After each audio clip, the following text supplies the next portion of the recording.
The knife that made you famous was never yours to keep. You were 24 years old with a culinary degree from Johnson & Wales and nothing else. The restaurant your father built over 20 years in Chicago closed without warning. The bank did not send a letter. They sent a court date. Your mother's house in Bridgeport is listed for auction. The debt is fixed and the number is real, and there is no negotiation left. You scrub sheet pans at a mid-tier steakhouse on the West Loop. The grease never fully leaves your skin. The smoke from cheap vegetable oil has settled into your hair permanently. You are disappearing inside a routine that no one around you has the energy to acknowledge. Your phone rings at 2 in the morning. The number has a Texas area code you do not recognize. You answer because desperation removes the instinct to screen calls. The voice belongs to someone from your childhood, a name from a different version of your life. He speaks in clipped, measured sentences. A businessman operating out of Tucson, $5,000 a month, private cooking only. He already knows you need the work. You do not ask who the businessman actually is. You do not ask why your old friend from Pilsen sounds like a stranger reading from a prepared statement. You convert the number into mortgage payments in your head and it covers everything, and that is the only calculation that matters. You pack a bag the same night. You board a flight out of O'Hare feeling something that resembles relief. It is not relief. You land in Tucson at noon. The heat hits you like a physical object stepping off the jetway. Your childhood friend is leaning against a blacked out armored Escalade in the pickup lane. The embrace he gives you is mechanical and brief. Something presses against your ribs through the leather of his jacket when he pulls you in. You do not look down. You already understand the shape of it. The kid who used to share a plate of tamales with you on South Halsted does not exist anymore. The man in his place has eyes that have been cleared of everything that was once optional. The doors lock before you form a question. They drive you south, past the city limits, onto unmarked roads that do not appear on any navigation system. The compound materializes after 90 minutes of desert. It is enormous and fortified, and men with rifles stand at measured intervals along the perimeter wall. You are taken through the main entrance. Nothing prepares you for the kitchen. It runs the full width of the rear of the main structure. The equipment is beyond anything you encountered in culinary school or in any professional kitchen you have stood in since. Sub-zero refrigeration units with brushed steel doors. French commercial ranges imported and installed at costs that do not get documented. Counters of Italian marble running unbroken across 2 walls. The shelving holds Iranian saffron in sealed glass. Fresh white truffles from Alba packed in rice. Ingredients that belong to a different economic reality than any you have previously occupied. On the central counter, there is a leather case with a brass clasp.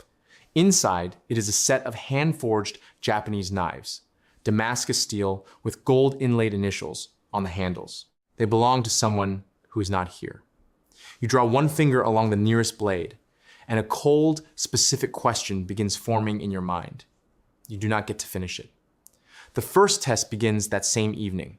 You cook a risotto. Your hands are not steady. The white of your chef's coat is damp at the collar before the plate reaches the pass.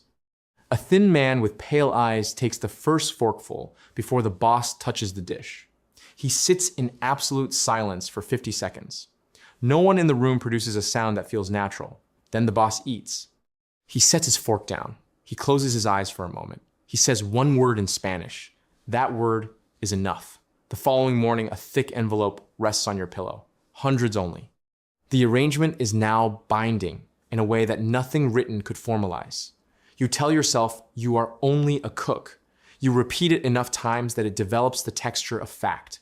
You do not carry weapons. You do not give orders. You sear and reduce and plate with technical precision. And that is the full extent of your involvement. You hold that position for months. The organization treats you as a luxury asset. You are transported in armored vehicles to private ranches in New Mexico and Arizona to cook for men in tailored clothes who broker decisions that end lives between appetizer and entree. At one of these events, you meet her, the boss's wife, originally from Medellin, early 30s. She wears a diamond choker that costs more than the Bridgeport house you are trying to recover. The weight behind her eyes has nothing to do with the jewelry. She is the most expensive captive in the American Southwest. You notice that her insulated cup at 10 in the morning does not hold coffee. She begins appearing in the kitchen before dawn, barefoot on the cold stone floor, trailing the smell of thin cigarettes and a French perfume that costs more than your monthly salary once did. She talks, and you listen. She describes streets in Medellin the way you describe streets in Chicago. She has forgotten what food tastes like when it is not a performance. The kitchen becomes the only room in the compound where the atmospheric pressure feels survivable. Something forms between the two of you that neither of you names directly. You are 27 when you're standing inside the organization reaches a new register. The boss charters a Gulf Stream and puts you on it alone. You spend 6 weeks in Lyon training in the kitchen of a 3-star chef whose name appears in every serious culinary publication in the world. The absurdity is complete. You are the only person in that kitchen whose tuition is funded by cartel distribution revenue. You return to the compound changed in technical ways. The compound has also changed in one specific way. The official food taster is executed in the rear courtyard over a theft accusation. No replacement is selected. The boss announces his unconditional confidence in your judgment and your loyalty. That confidence grants you unrestricted movement through every room at every hour. The proximity to her becomes something that discipline alone cannot manage. One night in the climate-controlled wine storage, you cross a line that has no return path.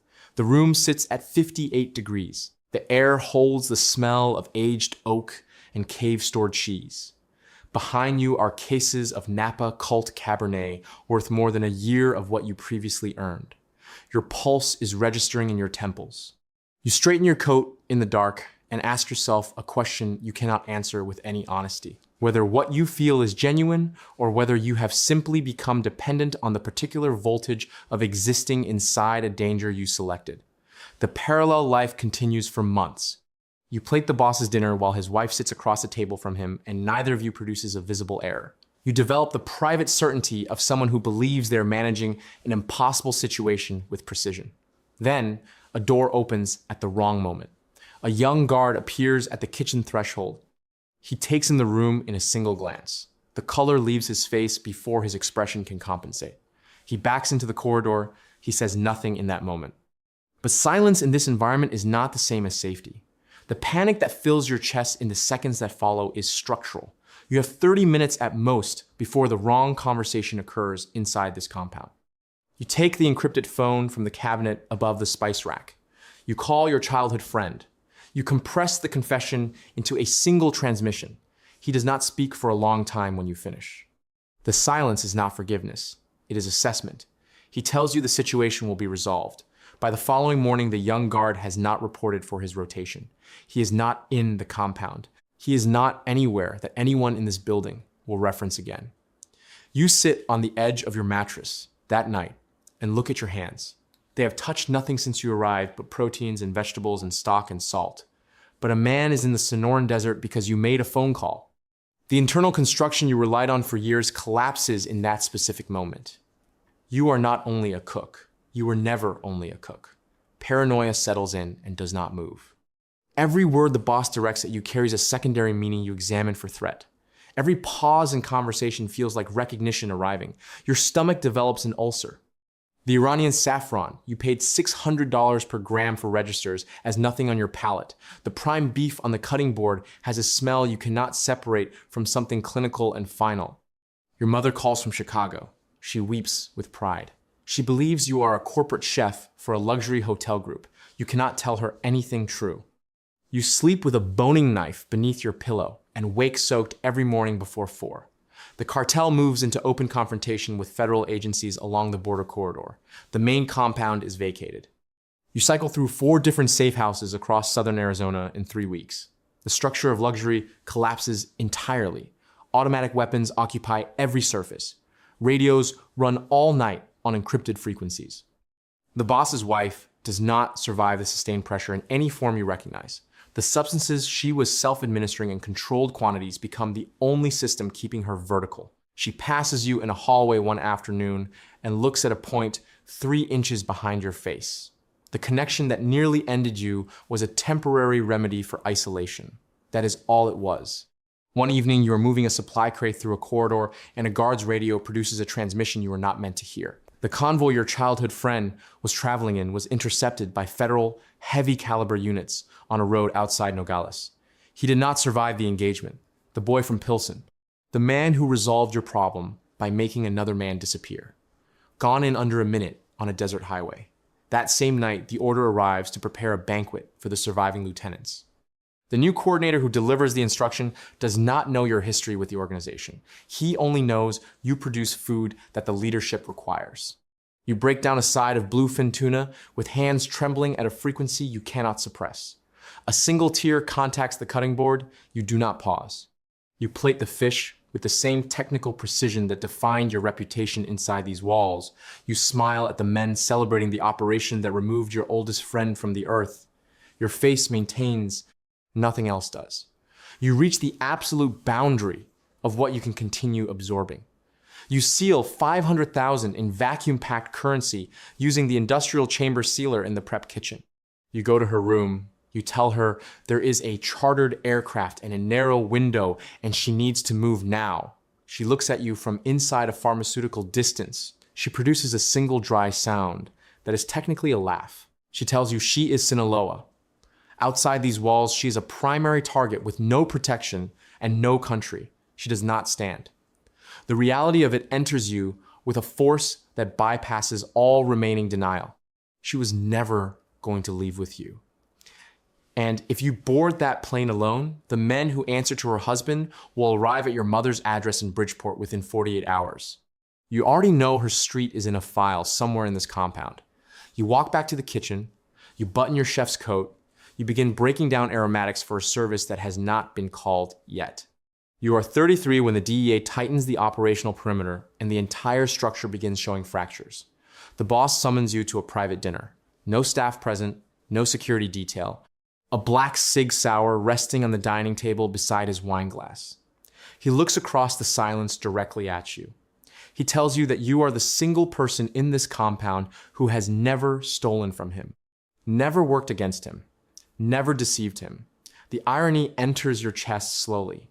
He is extending total trust to the man who was in the storage room with his wife, whose phone call sent a soldier into the desert outside Nogales, who nearly departed with his cash on a chartered flight. He trusts you with his life, and every specific fact he believes about you is wrong. The boss is taken in a pre-dawn federal operation 4 days later. His wife is on a private aircraft to Madrid within hours of the arrest. She does not send a message. She does not look for you. A 22-year-old nephew assumes operational control within the week. He enters your kitchen and places an automatic rifle on your marble counter with the casual authority of someone who has never been told no. He orders the truffle risotto, his uncle's dish. Your hands begin without receiving instruction from any conscious part of you. The burner catches. The knife finds the shallot and reduces it to translucent rings in seconds. You are no longer a chef. You are a biological process that converts rare ingredients into fuel for men who have no relationship with what anything costs. Your friend is in the ground outside Nogales. The woman was a temporary convenience dressed as something larger. The person you were when you left Chicago is not recoverable, but the knife continues moving, fast and exact, and without a single wasted motion. And the kitchen does not register what it took from you to become this good inside it.